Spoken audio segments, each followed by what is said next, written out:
नमस्कार दोस्तों, आपका स्वागत है अपने YouTube channel DBC education classes में।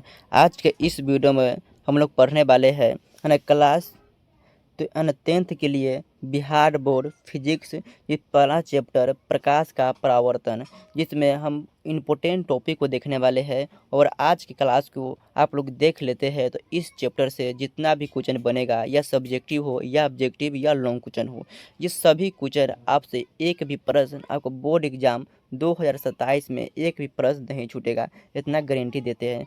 100% गारंटी देते हैं।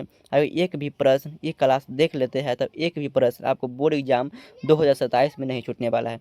प्रकाश का प्रवर्तन पहला चैप्टर है, जिसमें इम्पोर्टेंट सभी जानकारी को दिए हैं और ऐसा आप गारंटी देते हैं 100% एक भी प्रश्न नहीं आए है ना, नहीं छूटेगा आपको बोर्ड एग्जाम में, है ना। बोर्ड एग्जाम के लिए इम्पोर्टेंट है ना। पूरा चैप्टर एक ही क्लास में आपको समाप्त करेंगे, ज़्यादा समय भी नहीं लेंगे और इम्पोर्टेंट जानकारी पूरा बताकर हम क्लास को समाप्त करेंगे। और अगले वीडियो में इसके रिलेटेड जितना भी ऑब्जेक्टिव होगा वो सभी ऑब्जेक्टिव है ना आपको करा देंगे, ठीक है ना। तो आप लोग इस चैनल को आप लोग सब्सक्राइब नहीं किए हैं तो चैनल को आप लोग सब्सक्राइब कर लीजिएगा, बेल आइकन को दबा लीजिएगा, अपने दोस्तों के पास ज़रूर शेयर कर दीजिएगा।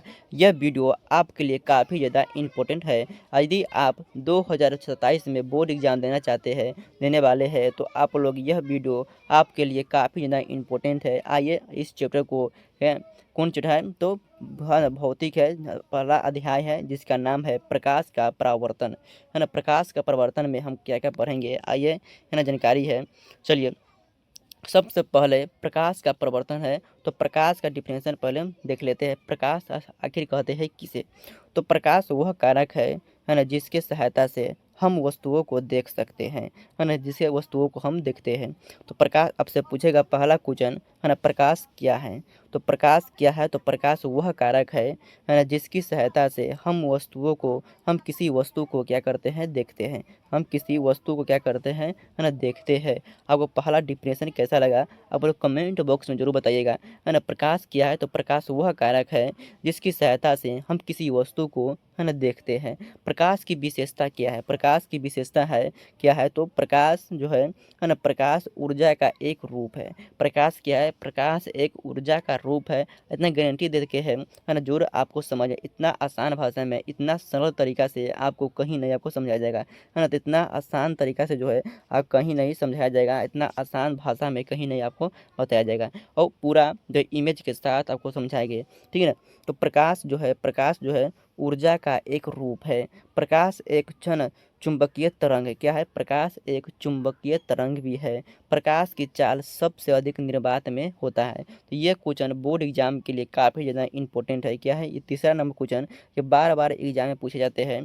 प्रकाश की चाल सबसे अधिक किसमें होता है? तो प्रकाश की चाल सबसे अधिक जो है निर्वात में होता है। किसमें होता है? निर्वात में। प्रकाश की चाल सबसे अधिक निर्वात में होता है। ये क्वेश्चन बोर्ड एग्जाम के लिए फेवरेट क्वेश्चन है, तो आप लोग VVI इस क्वेश्चन को लगा दीजिए।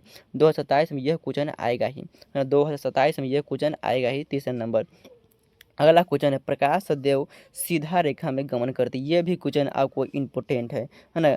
ये जो है आपको पहला है ना, तीसरा पॉइंट और चौथा पॉइंट, ये आपको दोनों क्वेश्चन आपको बोर्ड एग्जाम बार बार पूछे जाते हैं, है ना। प्रकाश की चाल सबसे कहाँ होती है? निर्वात में। और है ना, प्रकाश कैसी रेखा में गमन करती है? तो सीधा रेखा में गमन करता है, ठीक है, याद रखिएगा। प्रकाश स्रोत किसे कहते हैं? तो जिस वस्तु से प्रकाश निकलता है उसे प्रकाश स्रोत कहते हैं, है ना। तो आपको पूछेगा ऑब्जेक्टिव क्वेश्चन में प्रकाश स्रोत क्या है? तो जिस वस्तु से प्रकाश निकलता है उसे प्रकाश स्रोत कहते हैं। यह सब्जेक्टिव क्वेश्चन में पूछ सकता है, प्रकाश स्रोत से आप क्या समझते हैं? तो आपको आंसर लिखिएगा, है ना, जिस वस्तु से प्रकाश निकलती है ना, जिस वस्तु से प्रकाश निकलता है उसे प्रकाश स्रोत कहते हैं। जैसे कि बल्ब से देखिए प्रकाश निकल रहा है ना, बल्ब से देखिए यहाँ प्रकाश निकल रहा है। यहाँ पर आप किरण से देख सकते हैं, यहाँ पर सूरज से, सन से यहाँ पर प्रकाश निकल रहा है ना। सन से पूरे पृथ्वी को वो है ना फैला रहा है ना, फैला रहा है प्रकाश से, ठीक है ना। तो प्रकाश स्रोत किसे कहते हैं? तो जिस वस्तु से प्रकाश निकलता है उसे प्रकाश स्रोत कहते हैं। और ये आपको याद रखेगा, जिस वस्तु से प्रकाश निकलता है उसे प्रकाश स्रोत कहते हैं। अब क्वेश्चन पूछ सकता है, प्रकाश स्रोत जो है दो प्रकार के होते हैं, एक प्राकृतिक और एक मानव निर्मित। तो प्राकृतिक क्या होता है? तो प्राकृतिक जैसे हो गया सूर्य, तारे, है ना, सूर्य, तारा, है ना। आपको जैसे कि यहाँ पर जो सूर्य जो है वो प्राकृतिक है और तारा भी प्राकृतिक है, ठीक है ना। अब मानव निर्मित कौन सा है, तो मानव निर्मित जो है बल्ब हो गया, मोमबत्ती हो गया, लालटेन हो गया और लैंप हो गया, है ना। तो बल्ब जो है देखो प्रकाश, है ना, प्रकृति जो है सदैव जो मानव के द्वारा नहीं बनाया गया है उसे प्राकृतिक कहते हैं, जैसे कि सूर्य, तारा। और मानव निर्मित क्या है, तो इसे बल्ब, मोमबत्ती, लालटेन और लैंप, है ना, ये आपको मानव निर्मित हो गया, ठीक है ना। यहाँ पर आपको, है ना, ठीक से देख लीजिएगा, ठीक है ना। यहाँ पर देखिए प्रदीप वस्तु किसे कहते हैं, अगला पॉइंट है प्रदीप वस्तु किसे कहते हैं। तो आपको आंसर लिखना, वे वस्तुएं जो प्रकाश उत्सर्जित करती है, वे वस्तुएं जो प्रकाश उत्सर्जित करती है ना, वह प्रदीप या, है ना, प्रदीप वस्तुएं कहलाती है। जैसे कि आपका सूर्य हो गया, बिजली हो गया, अच्छा ना, बिजली का जलता बल्ब और जलती मोमबत्ती आदि। जैसे कि सूर्य हो गया, बल्ब हो गया और मोमबत्ती, यहाँ पर आपका प्रदीप वस्तु हो जाएगा, ठीक है ना। तो आपको पूछा जाएगा, है ना, प्रदीप वस्तु से आप क्या समझते हैं, तो आपको लिखेगा वे वस्तुएं जो प्रकाश उत्सर्जित करती है, वे वस्तुएं जो प्रकाश देता है, अन्य देती है, उसे प्रदीप वस्तु कहते हैं। क्या लिखेगा, वे वस्तुएं जो प्रकाश देती है ना। प्रकाश कौन कौन देता है, तो सूर्य, बल्ब जलता, मोमबत्ती, बिजली का जलता बल्ब, तो यह आपको जो है सभी प्रकाश देता है, इसलिए यह प्रदीप वस्तु कहलाता है। अगला आपका पॉइंट है अप्रदीप, है ना, अप्रदीप वस्तुएं। तो अप्रदीप वस्तु क्या है, तो अप्रदीप वस्तु जैसे कि हो गया, है ना, वे वस्तुएं जो प्रकाश नहीं देती है उसे अप्रदीप वस्तु कहते हैं। और जो अप्रदीप पूछेगा तो प्रदीप वे वस्तु जो प्रकाश देती है, और अप्रदीप जो वस्तु प्रकाश नहीं देती है उसे प्रदीप अप्रदीप वस्तु कहते हैं। जैसे कि यहाँ पर हो गया टेबल, है ना, जैसे कि टेबल, कुर्सी, पुस्तक, पौधा, है, यहाँ पर देख सकते हैं। जैसे कि ये टेबल है, ये आपका प्रकाश देता है नहीं देता है, कुर्सी देता है नहीं देता है, ये बुक जो है देता है नहीं देता है। तो आप लोग याद रखिएगा, आपसे प्रदीप पूछेगा तो वे वस्तु जो प्रकाश देती है उसे प्रदीप कहते हैं, और अप्रदीप पूछेगा तो वे वस्तु जो प्रकाश उत्सर्जित या प्रकाश नहीं देती है उसे अप्रदीप वस्तु कहते हैं। जैसे कि टेबल, कुर्सी, है ना, पुस्तक, पौधा आदि हो जाएगा, ठीक है ना। यहाँ पर आपको पारदर्शी पदार्थ किसे, पारदर्शी, तो वे पदार्थ, है ना, जिससे आर पार दिखाई देती है न देते हैं उसे पारदर्शी पदार्थ कहते हैं, है ना। देखिए वे वस्तुएं जिससे हम इस पार को वस्तु को इस पार से देख सकते हैं, यहाँ पर आपका, है ना, कांच लगा है और इस पार से हम देखते हैं तो इस पार का वस्तु हमें दिखाई दे रहा है, तो यह क्या है, पारदर्शी पदार्थ हो जाएगा। जैसे कि यहाँ पर देख सकते हैं कांच का गिलास हो गया, है ना, यहाँ पर देखिए पानी है कांच के गिलास में, देखिए इस पार से उस पार आपको दिखाई दे रहा है। हवा हो गया, इस पार, है ना, जो हवा हमें दिखाई देता है ना, ठीक है ना। तो आप हवा दिखाई नहीं, लेकिन हवा से जो झोंका होता है वो हमें दिखाई देते हैं, ठीक है ना। तो यहाँ पर आपको देख सकते हैं पारदर्शी पदार्थ किसे कहते हैं, तो ये पदार्थ जिससे है ना आर पार दिखाई दे तो उसे पारदर्शी पदार्थ कहते हैं, ठीक है ना, उसे पारदर्शी पदार्थ, है ना, कहते हैं।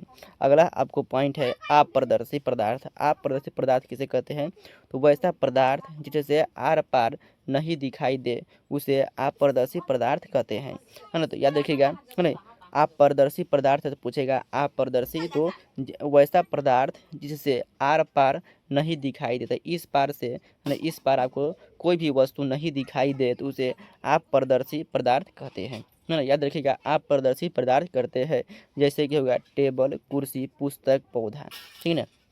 यहाँ पर आपको देखिए क्या क्या पड़े हैं, तो यहाँ पर जो पड़े प्रकाश, प्रकाश क्या है, तो वे वस्तुएं, है ना, यहाँ पर पड़े हैं, है ना, क्या क्या पड़े हैं, तो प्रकाश क्या है, तो वह कारक जिससे सहायता से हम किसी वस्तु को देखते हैं। और यहाँ पर आपको अगला पड़े है प्रदीप वस्तु, वे वस्तुएं जिससे है ना प्रकाश उत्सर्जित होता है, प्रकाश हमें दिखाता है ना देते हैं, वे प्रदीप है। और प्रदीप वे वस्तु जिससे प्रकाश नहीं देती है वह अप्रदीप वस्तु कहलाती है। और अगला है पारदर्शी, तो वे पदार्थ जिससे आर पार दिखाई देते हैं उसे पारदर्शी कहते हैं। अपारदर्शी वे पदार्थ जिससे आर पार दिखाई नहीं दे वे अपारदर्शी पदार्थ कहते हैं। और अगला है आपका, है ना, पारभासी पदार्थ, तो वैसा पदार्थ, है ना, जिससे आर पार दिखने पर धुंधला दिखाई दे, हाँ दिखाई दे उसे पारभासी पदार्थ कहते हैं। जैसे कि यहाँ पर देख सकते हैं तेल लगा हुआ कागज, घिसा हुआ शीशा और दूध, है ना। देखिए यहाँ पर तेल लगा हुआ, है ना, कागज है, तो इस पर, है ना, इस पार से उस पार तो दिखाई देता है लेकिन धुंधला दिखाई दे रहा है, जैसे कि दूध हो गया।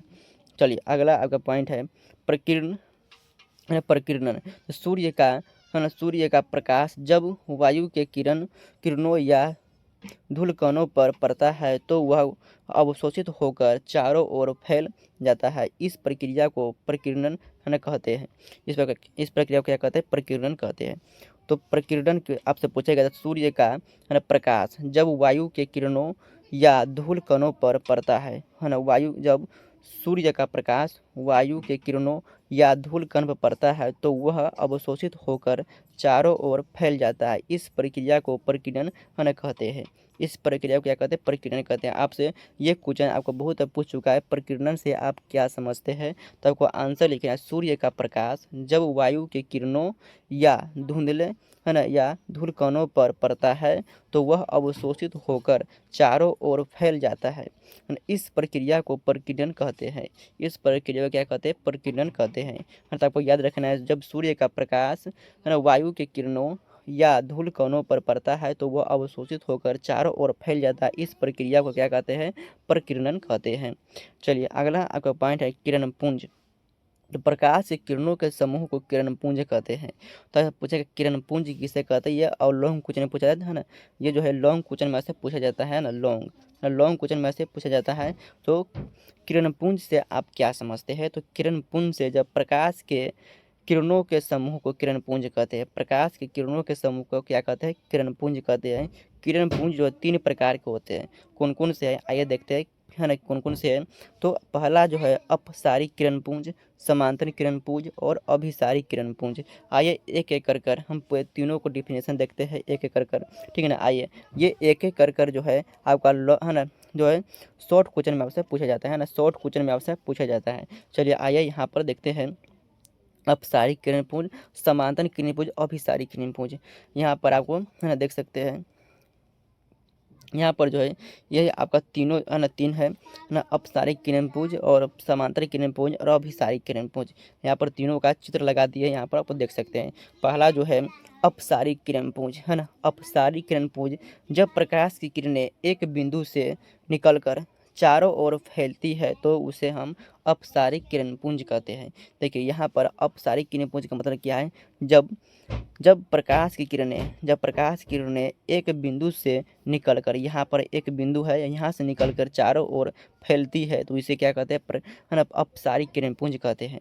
क्या कहते हैं? अपसारी किरण पुंज कहते हैं। जब प्रकाश की है ना किरणें एक बिंदु से, यहाँ पर एक बिंदु है और चारों ओर है ना फैल जाती है, चारों ओर फैल जाती है, इस चारों ओर, तो इसे क्या कहते हैं?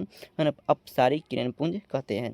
और यहाँ पर समांतर किरण पुंज किसे कहते हैं? तो जब प्रकाश की किरणें एक दूसरे के समानांतर होते हैं तो है ना, समांतर किरण पुंज कहते हैं। जैसे कि एक दूसरे के बराबर में हो, जैसे कि एक दूसरे के बराबर में हो तो उसे क्या कहते हैं? समांतर किरण पुंज कहते हैं ना, क्या कहते हैं? समांतर किरण पुंज कहते हैं। जैसे कि इस प्रकार आपको देख सकते हैं, ये सभी जो है बराबर में है तो उसे क्या कहते हैं? समांतर किरण पुंज कहते हैं। आपसे पूछेगा समांतर किरण पुंज से आप क्या समझते हैं? तो आपको आंसर लिखिएगा, जब प्रकाश की किरणें एक दूसरे के समांतर है ना होते हैं तो उसे समांतर किरण पुंज कहते हैं। और अगला पॉइंट है आपका है ना, अभिसारी किरण पुंज या अपसारी किरण पुंज। जब प्रकाश की किरणें है ना अलग अलग या भिन्न भिन्न दिशाओं से आकर एक बिंदु पर मिलती है तो उसे अपसारी किरण पुंज है ना कहते हैं, है ना। तो अपसारी किरण पुंज कहते हैं। जैसे एक बिंदु है, यहाँ पर अलग अलग है ना, अलग अलग दिशाओं से आकर है ना एक बिंदु पर मिलती है तो उसे क्या कहते हैं? उसे क्या कहते हैं? अभिसारी किरण पुंज कहते हैं। देखिए अपसारी किरण पुंज किसे कहते हैं? तो जब प्रकाश की किरणें एक बिंदु से निकलकर चारों ओर फैलती है तो उसे अपसारी किरण पुंज कहते हैं। अब समांतर को कैसे कहते हैं? जब प्रकाश की किरणें एक दूसरे के समानांतर होते हैं तो उसे समांतर किरण पुंज कहते हैं। और अगला जो है ना, है ना, अभिसारी किरण पुंज जब प्रकाश की किरणें अलग अलग दिशाओं से आकर किसी एक बिंदु पर मिल जाती है तो उसे क्या कहते हैं? अभिसारी किरण पुंज कहते हैं। तो तीनों डेफिनेशन यहाँ पर देख लिए। और प्रकाश का परावर्तन, यहाँ पर आपको अगला आपको पॉइंट है प्रकाश का परावर्तन। जब प्रकाश की किरणें है ना, यहाँ पर आपको जब प्रकाश की किरणें किसी दर्पण या चमकीली सतह से टकराकर पुनः लौटने की प्रक्रिया को प्रकाश का परावर्तन कहते हैं। तो आप क्या कहते हैं? जब प्रकाश की किरणें किसी दर्पण से टकराकर पुनः दोबारा उसी माध्यम में लौटने की प्रक्रिया को प्रकाश का परावर्तन कहते हैं। यहाँ पर आपको देख सकते हैं, है ना। यहाँ पर आपको देख सकते हैं अपसारी किरण पर जब यहाँ से आपको, है ना, यहाँ से आपको गया है, फिर यहाँ से आपको टकरा कर फिर यहाँ पर आ गया है ना, यहाँ पर आ गया है, तो इसे क्या कहते हैं प्रकाश का परावर्तन कहते हैं। प्रकाश का क्या करते हैं, परावर्तन कहते हैं। तो आप देखिए अब परावर्तन कहते हैं जब प्रकाश की किरणें किसी दर्पण से टकराकर, है ना, पुनः उसी माध्यम में लौटने की प्रक्रिया को प्रकाश का परावर्तन कहते हैं। प्रकाश का परावर्तन कहते हैं। यहाँ पर यह चित्र आपको सब्जेक्टिव क्वेश्चन में पूछा जाएगा तो यह चित्र आपको बना देना है, ठीक है ना। यह चित्र आपको बना देना है। यहाँ पर जो है ना अपसार, है ना, यहाँ पर जो है अपतित, है ना, आपतित किरण है, यहाँ पर परावर्तित किरण है, प्रकाश का कोण है ना, परावर्तन का कोण है या आपतन कोण है ना। यहाँ पर आपको देख सकते हैं। यहाँ पर आइए अब जो है प्रकाश के परिवर्तन के दो नियम होते हैं। प्रकाश के परिवर्तन के कितने नियम होते हैं, प्रकाश के परिवर्तन के दो नियम होते हैं। यह ऑब्जेक्टिव क्वेश्चन में VVI के लिए है। आपसे पूछेगा प्रकाश के परिवर्तन के कितने नियम है, तो प्रकाश के परिवर्तन के दो नियम है, ठीक है ना। यहाँ पर आपको पूछ सकता है। चलिए आपतन, है ना, आपतन कोण परावर्तन कोण बराबर होता है। आपतन कोण जो है परावर्तन कोण के बराबर होता है। यहाँ पर कोण आपतन कोण है, तो यहाँ पर ये आपतन कोण और ये परावर्तन कोण के क्या होता है ना। यहाँ पर देखें ये आपतन कोण जो है ये आपतन कोण और परावर्तन कोण के बराबर होता है। ये जो है आपतन कोण परावर्तन कोण के बराबर होता है ना। ये आपतन कोण परावर्तन कोण के बराबर होता है ना। यह आपतन कोण परावर्तन कोण के बराबर होता है। तो यहाँ पर प्रकाश के परिवर्तन के दो नियम है। पहला नियम यहाँ पर आपतन कोण परावर्तन कोण के बराबर होता है और दूसरा नियम है आपतित किरण। यहाँ पर देखिए आपतित किरण, यह आपतित किरण है, परावर्तित किरण, यहाँ परावर्तित किरण तथा आपतन बिंदु पर डाला गया लंब या आपतन बिंदु पर डाला गया लंब एक ही समतल में होता है। तो देखिए यहाँ पर देखिए आपतित किरण, यह आपतित किरण है, यह परावर्तित किरण पर डाला गया लंब तीनों एक ही तल में, एक ही समतल में होते हैं, है ना।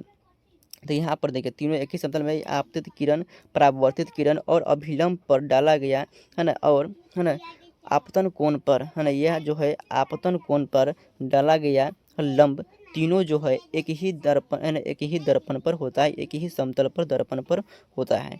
यह आपको समझ गए। चलिए अगला देखिए यहाँ पर आपको पूछा गया है, यहाँ पर आपतन, है ना, यहाँ पर क्या टॉपिक पर है, परावर्तन, है ना, प्रकाश का परावर्तन जब प्रकाश की किरणें किसी दर्पण से टकराकर पुनः उसी माध्यम में लौटने की प्रक्रिया को क्या कहते हैं, प्रकाश का परावर्तन कहते हैं। और अगला जो है ना, अगर प्रकाश के दो नियम होते हैं। पहला नियम है आपतन कोण परावर्तन कोण के बराबर होता है और दूसरा नियम है आपतित किरण, परावर्तित किरण तथा आपतन बिंदु पर डाला गया लंब तीनों एक ही तल में होती है। चलिए महत्वपूर्ण पॉइंट यहाँ पर आपको देख सकते हैं। महत्वपूर्ण पॉइंट यहाँ पर आपको, इसे आपको याद रखना है, ठीक है ना। चलिए आप पहला जो है आपतित किरण, तो आपतित किरण, चलिए यहाँ पर आपको पूरे डिटेल से बता देते हैं। आपतित किरण किसे कहते हैं, तो किसी दर्पण पर आकर टकराने वाली किरणों को आपतित किरण कहते हैं। तो आपतित किरण कहते हैं किसी दर्पण पर आके टकराने वाली किरणों को आपतित किरण कहते हैं, किसी दर्पण पर। तो यहाँ पर देखिए यहाँ पर आपतित किरण है, यहाँ पर आपतित किरण है, इस दर्पण पर टकराया है, उसे क्या कहते हैं, आपतित किरण कहते हैं।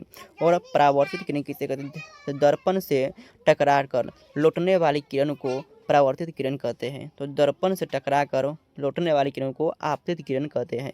यहाँ पर दर्पण से टकरा कर लौटने वाली किरण को आपतित, है ना, आपतित किरण कहते हैं, है ना, परावर्तित किरण कहते हैं। चलिए आपतन बिंदु कैसे होता है, आपतित किरण, है ना, क्या कहते हैं, आपतित किरण दर्पण के जिस भाग पे टकराती है ना, उसे आपतन बिंदु कहते हैं, है ना, आपतन बिंदु कहते हैं। आपतित किरण दर्पण के जिस भाग पर टकराती है, आपतित बिंदु जो है ना, आपतित किरण जो है, आपतित किरण दर्पण के जिस भाग पे टकराती है उसे आपतन बिंदु कहते हैं। देखिए आपतित किरण जो है ना, जिस भाग पर टकराती है, देखिए आपतित किरण, है ना, आपतित किरण जो है इस भाग पर टकराया है, इस भाग को ही क्या कहते हैं, आपतन, है ना, बिंदु कहते हैं। आपतन कोण कहते हैं या आपतन बिंदु कहते हैं।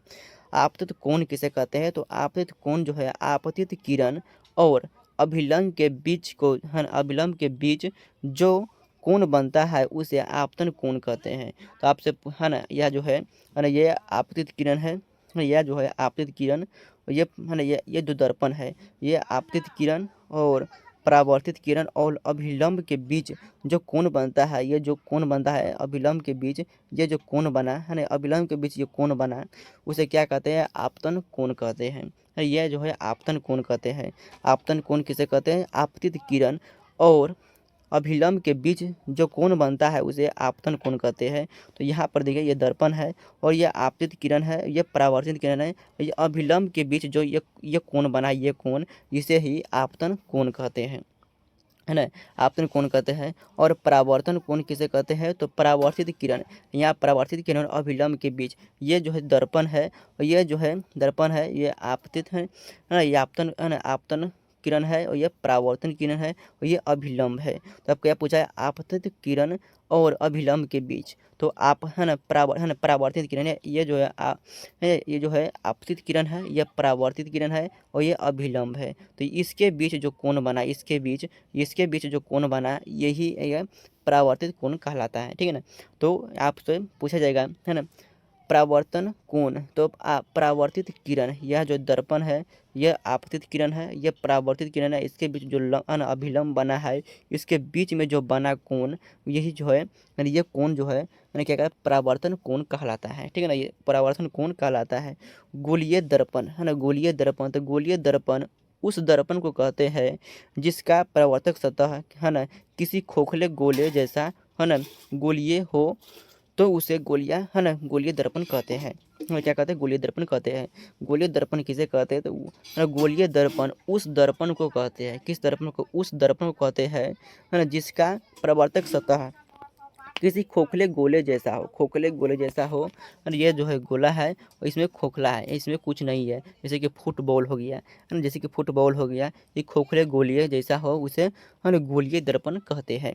और ये गोलीय दर्पण दो प्रकार के होते हैं। पहला जो है उत्तल दर्पण और दूसरा है अवतल दर्पण, है ना। दो, है ना, गोलीय दर्पण कितने प्रकार के होते हैं? दो प्रकार के होते हैं। पहला जो है अवतल दर्पण, दूसरा है ना उत्तल दर्पण, और दूसरा अवतल दर्पण, ठीक है ना। आपको याद रखना है। आपसे पूछा है गोलीय दर्पण किसे कहते हैं? गोलीय दर्पण उस दर्पण को कहते हैं, है ना, जिसका परावर्तक सतह किसी खोखले गोले जैसा, है ना गोलीय हो, और उसे गोलीय दर्पण कहते हैं, ठीक है ना। तो आप लोग इसे आपको याद रखेगा। आप लोग कॉपी में जरूर नोट्स कर लीजिएगा, ठीक है ना। आप नोट्स आपको जरूर बना लीजिएगा, है ना, कॉपी में एक नोट्स बना लीजिएगा। तो आपको कॉपी आपको किन के रखना है ना, कॉपी में आप लोग नोट्स जरूर बनाइएगा, ठीक है ना। तो आप कॉपी में आपको नोट्स रहेगा तो आपको बार बार, है ना, 8 दिन पर एक बार जरूर आपको रिवीजन करना है ना। यदि आप एक चैप्टर आज पढ़े तो 8 दिन बाद पुनः, है ना, पुनः उसी, है ना, टॉपिक को आपको रिवीजन करना है, ठीक है ना।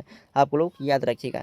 पहले देखिए, है ना, उत्तल दर्पण से आप क्या समझते हैं? ये क्वेश्चन आपको बार बार एग्जाम में पूछा जाता है, आपको इसे याद ही करना है ना। उत्तल दर्पण से आप क्या समझते हैं? तो आप तो याद रखिएगा। पहला अब याद रखिएगा, जिस दर्पण का प्रवर्तक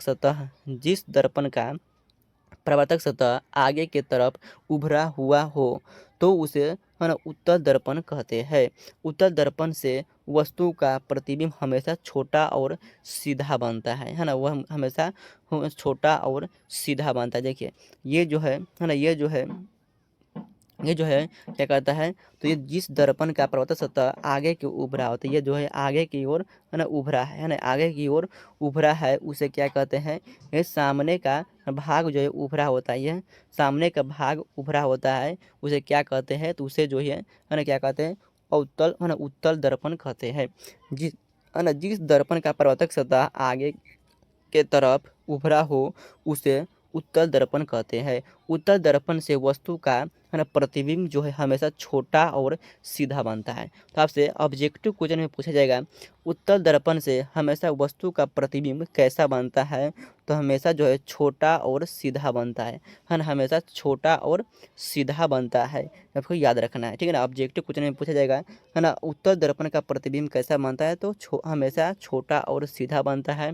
उत्तल दर्पण जो है, उत्तल दर्पण का प्रवर्तक सतह आगे के तरफ उभरा होता है ना। उत्तल दर्पण का प्रवर्तक सतह किस तरफ उभरा होता है? तो आगे के तरफ उभरा होता है, जिसे हम उत्तल दर्पण के नाम से जानते हैं, है ना। और अवतल दर्पण आपको किसे कहते हैं? तो अवतल दर्पण जिस दर्पण का प्रवर्तक सतह, है ना, जो है अंदर की तरफ धंसा हो, है ना, उसे अवतल दर्पण कहते हैं। अंदर की तरफ धंसा हो। देखिए यहाँ पर देखिए अंदर की तरफ ये जो है धंसा है, अंदर की तरफ क्या है ना धंसा है। तो इसे क्या कहते हैं, है ना, तो इसे क्या कहते हैं आपतन, है ना, है ना, इसे क्या कहते हैं आपतन, है ना, अवतल दर्पण कहते हैं, है ना, अवतल दर्पण कहते हैं।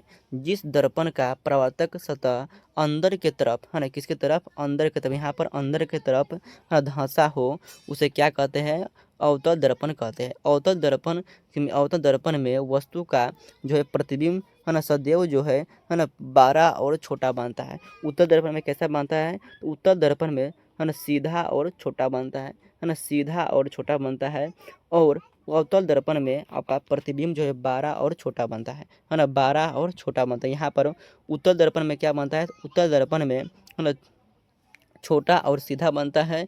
और अवतल दर्पण में, है ना, बड़ा और छोटा बनता है ना, बड़ा और छोटा बनता है, ये को याद रखना है, ठीक है ना। यहाँ पर आपको समतल दर्पण आपको पढ़ना है। तो समतल दर्पण किसे कहते हैं, तो जिस दर्पण का प्रवर्तक सतह समतल हो उसे समतल दर्पण कहते हैं, है ना। तो समतल दर्पण किसे कहते हैं, जैसे कि यहाँ पर खड़ा हुए, है ना, यहाँ पर आपको आईना के सामने यदि खड़ा हुए और इस प्रकार भी आईना के सामने खड़ा हुए तो दोनों जो है बराबर दिखना चाहिए। दोनों बराबर, यदि आपको दोनों, है ना, बराबर दिख रहा है तो आईना में भी बराबर दिखे और आप खड़े हैं वो भी बराबर है, तो इसे हम क्या कहते हैं, समतल दर्पण कहते हैं ना, समतल दर्पण कहते हैं, समतल दर्पण, है ना, कहते हैं। आपसे पूछेगा दाढ़ी बनाने के लिए किस दर्पण का उपयोग होता है, तो दाढ़ी बनाने के लिए अवतल दर्पण का, है ना, अवतल दर्पण का उपयोग करते हैं। कैसे कहते हैं, अवतल दर्पण का उपयोग करते हैं, उत्तल का नहीं अवतल का, ठीक है ना। तो आप लोग यहाँ पर आपको समझ गए। और वास्तविक प्रतिबिंब किसे कहते हैं, ये आपका क्वेश्चन वेरी वेरी इंपॉर्टेंट है, आपको ये क्वेश्चन को आपको याद रखना है, ठीक है ना।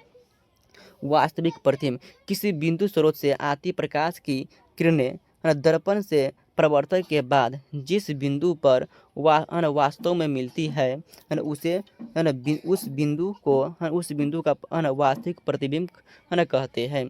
आपसे पूछे वास्तविक प्रतिबिंब किसे कहते हैं, तो आपको याद रखिएगा किसी बिंदु स्रोत से आती प्रकाश की किरणें दर्पण से परावर्तन के बाद जिस बिंदु पर वास्तविक में, है ना, मिलती है उसे, है ना, उसे उस बिंदु स्रोत का वास्तविक प्रतिबिंब कहते हैं। अतः, है ना, वास्तविक प्रतिबिंब पर्दे पर प्राप्त किया जा सकता है। वास्तविक प्रतिबिंब को क्या करते हैं, पर्दे पर प्राप्त किया जा सकता है ना। वास्तविक प्रतिबिंब वस्तु की अपेक्षा हमेशा उल्टा बनता है। आपसे पूछेगा वास्तविक प्रतिबिंब जो है ना, वास्तविक प्रतिबिंब वस्तु, है ना, वास्तविक प्रतिबिंब, है ना, वास्तविक प्रतिबिंब वस्तु, है ना, वास्तविक प्रतिबिंब हमेशा वस्तु से छोटा, है ना, और वस्तु से हमेशा उल्टा बनता है, ठीक है ना। और अभसारी प्रतिबिंब, है ना, आभासी प्रतिबिंब, तो आभासी प्रतिबिंब किसी बिंदु स्रोत से आती प्रकाश की किरणें प्रवर्तन के बाद जिस बिंदु से आती हुई प्रतीत होती है उसे उस बिंदु स्रोत का आभासी प्रतिबिंब कहते हैं। अतः आभासी प्रतिबिंब जो है पर्दे पर नहीं उतारा जा सकता है। वास्तविक प्रतिबिंब को पर्दे पर उतारा जा सकता है, लेकिन आभासी प्रतिबिंब को पर्दे पर उतारा नहीं जा सकता है। आभासी प्रतिबिंब वस्तु की अपेक्षा हमेशा सीधा बनता है। ये जो है वो, है ना, ये जो है वास्तविक प्रतिबिंब वस्तु की अपेक्षा हमेशा उल्टा बनता है, ठीक है ना, इसको याद रखना है। तो यहाँ पर आपको, है ना, पूरा चैप्टर कंप्लीट हुआ। अब इसका बचा ऑब्जेक्टिव क्वेश्चन, है ना। तो ऑब्जेक्टिव क्वेश्चन जो है, ऑब्जेक्टिव क्वेश्चन यहाँ पर आपको कल करा देंगे ऑब्जेक्टिव क्वेश्चन। तो ऑब्जेक्टिव क्वेश्चन के लिए आप लोग को जितना ऑब्जेक्टिव क्वेश्चन बताएंगे उससे बाहर एक भी प्रश्न नहीं आएगा। और ऑब्जेक्टिव क्वेश्चन और सब्जेक्टिव क्वेश्चन, है ना, ऑब्जेक्टिव, है ना, ऑब्जेक्टिव और, है ना, ऑब्जेक्टिव और सब्जेक्टिव दोनों आपको एक ही क्लास में कवर करा देंगे या अलग अलग क्लास हम आपको ले लेंगे, ठीक है ना। तो आप लोग इस चैनल को आप लोग सब्सक्राइब नहीं किए, इस चैनल को आप लोग सब्सक्राइब जरूर कर लीजिएगा, बेल को दबा लीजिएगा, अपने दोस्तों के पास जरूर शेयर करें ताकि ऐसा ही वीडियो, ऐसा ही कंटेंट आपको अगले चैप्टर को लाकर आपको दे, ठीक है। तो जय हिंद, धन्यवाद, मिलते हैं अगले क्लास में। चैनल को आप लोग सब्सक्राइब नहीं किए हैं तो चैनल को आप लोग सब्सक्राइब जरूर कर लीजिएगा।